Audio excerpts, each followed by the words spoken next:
All right, hey there, and welcome to this episode where we're going to talk about the fear of germs or being a germaphobe, quote unquote. And so, in this episode, what I want to do is kind of want to start a new series and just really dive into very specific fears. And so they're going to be shorter episodes, and we're going to try to roll these out quicker.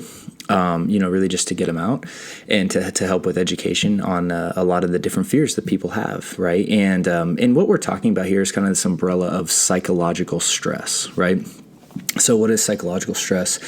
It's basically, the thoughts that we're having are actually producing a stress response in the body, right? And so that's how we kind of indicate what you would call anxiety for the most cases, right? Now, it's not only anxiety, right? But psychological stress is our mind's ability to future pace an event, right? And then we're reacting to that event like it's happening right now, okay? And that's what's causing the stress response. Now, obviously, the stress response can be very good in the sense of keeping us alive with the fight or flight or freeze response, right? But when you're talking about psychological stress, the problem is that you're creating events that aren't happening right now, and then you're responding to them as if they're a current threat, right? And then that can just happen again and again and again. So one of those things that happens, one of the common ways that manifests for people is fear of germs. Now, obviously, this wasn't even a fear, right, until, essentially germ theory was discovered, right? But what's interesting about the fear of germs is yes, there are certain people that just have that fear of germs, right? And they, they'll even report what we call like psychosomatic experiences where, psycho being mind and body, somatic, right? So essentially the fear will cause them to feel like dirty on their hands or unclean or, just contaminated or whatever the word might be that they use, right?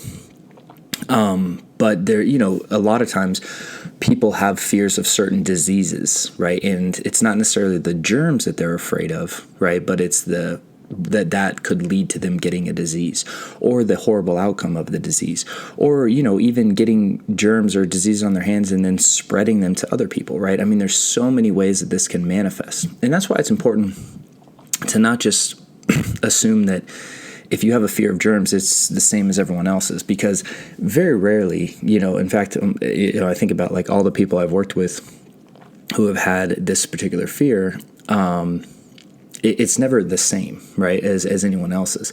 I mean, sure, there's similarities, and treatment is very similar, right? But overall, the fear is almost always like it's unique to the individual. And so in this episode, what I want to talk about is just kind of what a germaphobe is, right? And I don't even like using the word germaphobe, but just like the fear of germs, right? And just kind of really breaking that down, right? And saying, okay, like this is what it is. And then let's now talk about, how you go about treating this, right? Because again, what we need to understand is that we have to start with, at Restored Minds, like, we start with the idea that recovery is possible, right? And so what we need to understand is this fear develops based on behaviors that you engage in that reinforce the idea that this is dangerous, right? So that is how anxiety disorders or any kind of anxiety struggle, so to speak, develops, right? It builds over time. Most people who, have a fear of germs, what happens is it starts, with an initial thought, like, oh my gosh, like what if that was contaminated? What if this had that, whatever the thought is, right?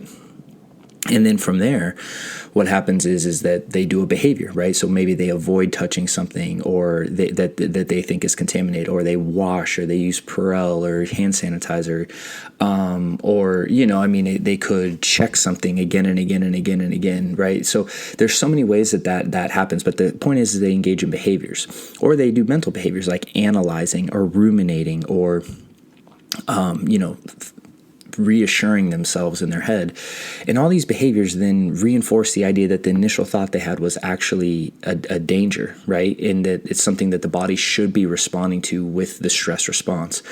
So then in the future, when they experience that same event, if they touch that same object, the same response is going to happen, and then they're going to have to do the behavior more and more and more. So what we do when we're working with someone who is experiencing like, a fear like this is we do, progressive, exposure and response prevention, right? And then we also incorporate tools like acceptance and commitment therapy, as well as, mindfulness, and a few other exposure tools that we go in depth to in our program. But the idea is to expose yourself to the feared stimuli, right? In this case, the things that you think are contaminated, and then prevent yourself from responding with any of the behaviors you do. Now, the only way that this works is if you actually eliminate all the behaviors, right? It's very, very critical that we understand that, because a lot of people, what they do is they try the exposure and response prevention, and they only eliminate certain behaviors, and then they don't get results, and they think that the process doesn't work.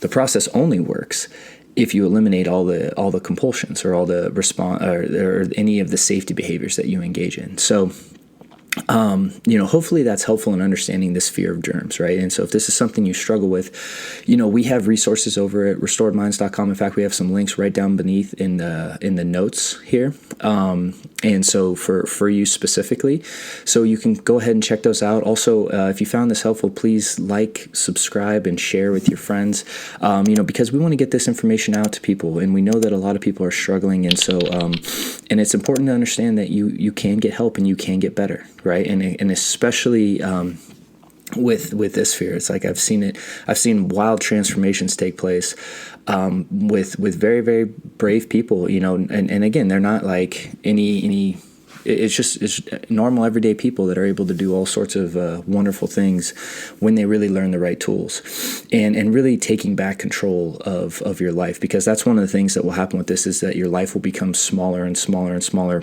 the more stuff that you avoid and avoid and avoid. So thank you for taking the time to hang out with us today, and I look forward to seeing you on the next episode. Take care. Thank you for taking the time to watch this video. If you found it helpful, chances are someone else will too, and we'd really appreciate your support by liking and subscribing, and also sharing this video on your social platforms. Also, if you're looking for additional help, we have some resources right down in the links below to help you on your journey. Thanks so much for tuning in, and I hope to see you soon.